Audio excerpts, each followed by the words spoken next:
Ginagamit po ng mga DDS itong si Kiko Barsaga. Sinasamantala nila yung pagiging alam na ninyo, may tama eh. Kaya sinasamantala para magamit sa mga propaganda po kung sino-sino ang binibira po ni Kiko Barsaga.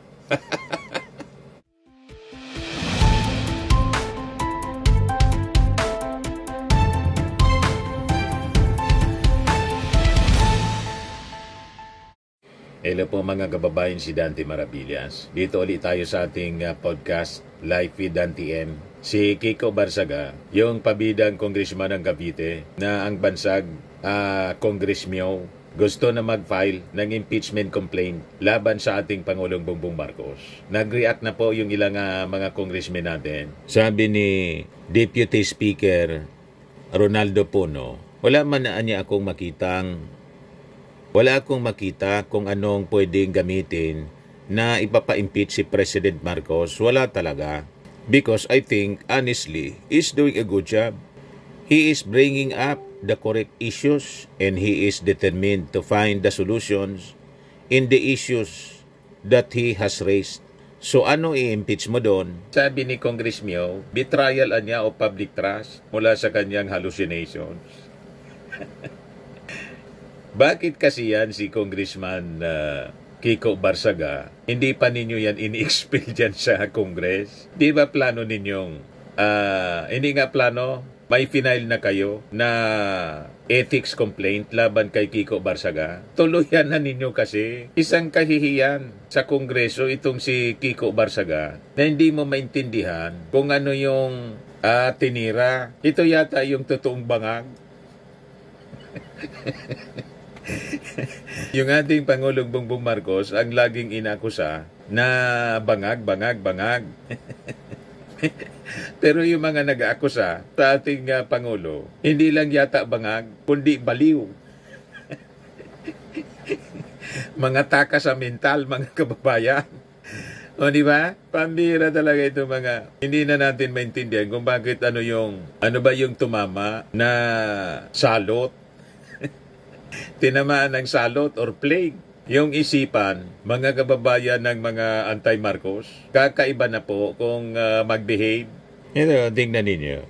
Nagsalita na naman siya. Sabi niya, naipasa na sa ikalawang pagbasa ang korap na 6.8 trilyong 2026 budget.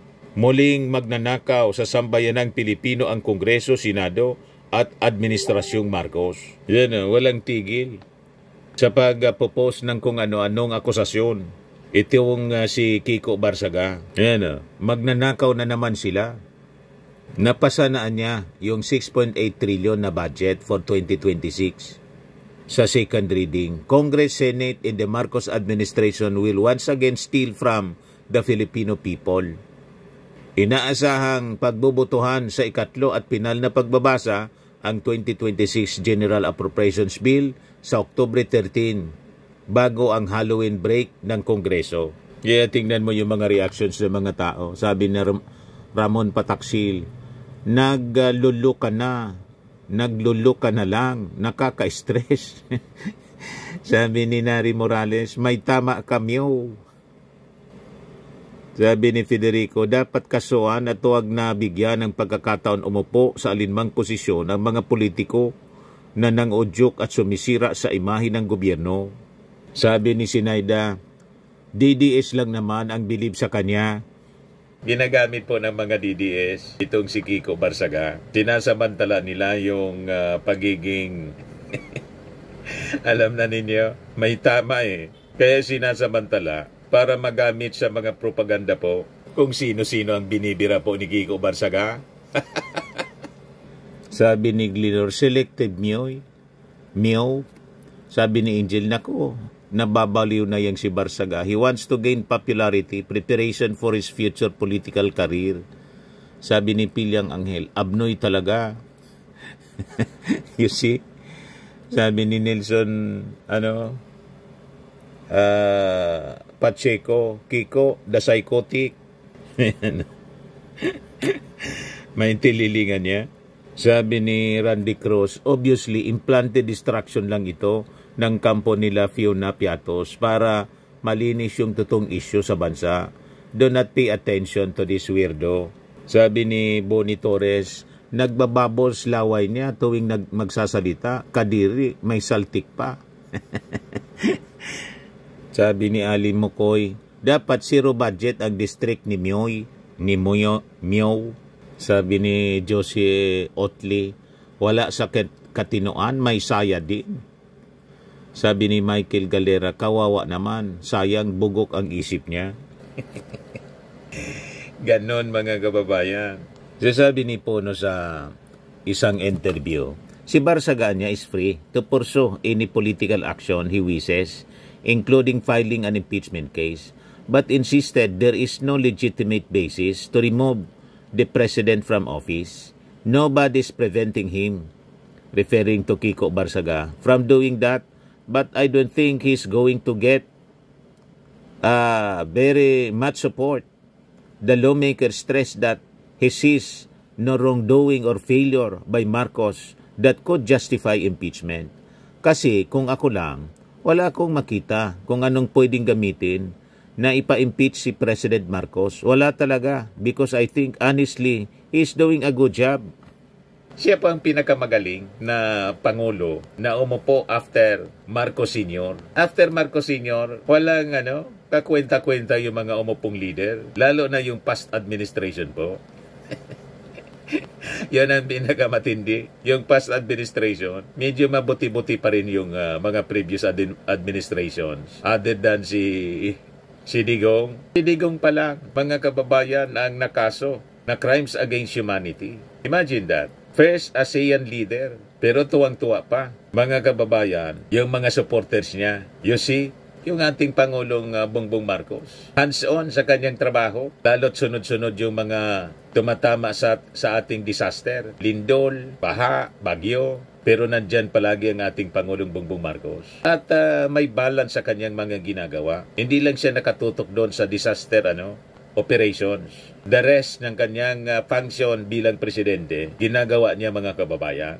At nagtatravel lang siya kung kailangan, kung importante yung mga meetings and summits. Ganon, very responsible leader po ang ating Pangulo. Kaya sabi dito sa balita, he further praised the President for addressing important national concerns with focus and commitment. Lalo na itong issue po sa flood control scam. Tutok na tutok yung ating Pangulong Bongbong. He is bringing up the correct issues and he is determined to find the solutions in the issues that he has raised. So ano i-impeach mo doon? Yan po si Pono. Ito, pakinggan natin yung kanyang pahayag po. Well, alam mo, ganyan talaga yung nobody's preventing him from doing that.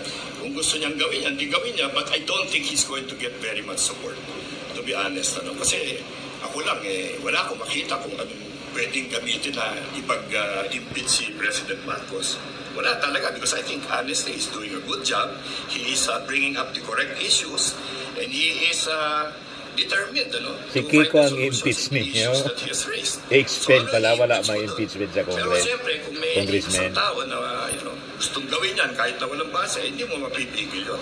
But I don't think it will get anywhere. Palagay ko, wala siyang makukuha mga katulong dyan. He has on hearing on Monday. Yung sa ethics complaint po niya. Against him.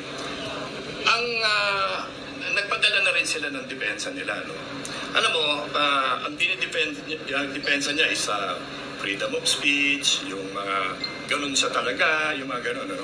Alam mo, ang Ethics and Rules Committee, hindi criminal court. No, it is a vehicle for the House to protect itself against misbehavior by its members. Diba? So hindi siya makukulong kung mag-guilty siya sa Ethics Committee. No? Maybe may reprimand, may pagsabihan, ganyan.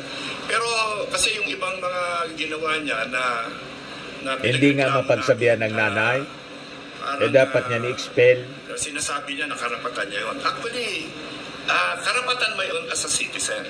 Pero hindi yun ang behavior na ini-expect from a congressman. Correct. Iba yung expectations from the average citizen, kaya iba yung rights ng average citizen. Correct. Which is freedom of speech, yung mga ganon. But when you enter the House of Representatives, you are expected to hold yourself to a certain level of behavior. no? And kung walang ganon, di wala na, magkakagulo na lang tayo dito. Correct. We are expected to act with a minimum level of decorum. Diba? And with respect to our peers, ganon. So pag walang respeto pati sa mga kasama niya. Sa presidente nga, walang respeto. Parang si Sara Duterte. Walang respeto sa Congress. Not expecting to be put on public domain, no? Eh, hindi naman siguro tama yun. So we will just pursue that complaint kasi para malagay sa tama yung kilos ng lahat dito. But lagyan naman ng dignidad yung House of Representatives. We represent our districts. Kailangan we have to behave accordingly. Di ba? Ayan man lang po ang short video natin mga kababayan natin sa inyo nitong napakagandang product. I Am Amazing Pure Organic Barley Powdered Drink Mix from Australia. Yung mga gusto po na mag-try nito, mag-message na lang po kayo sa akin, Dante Maravilla, sa messenger ko po sa Facebook.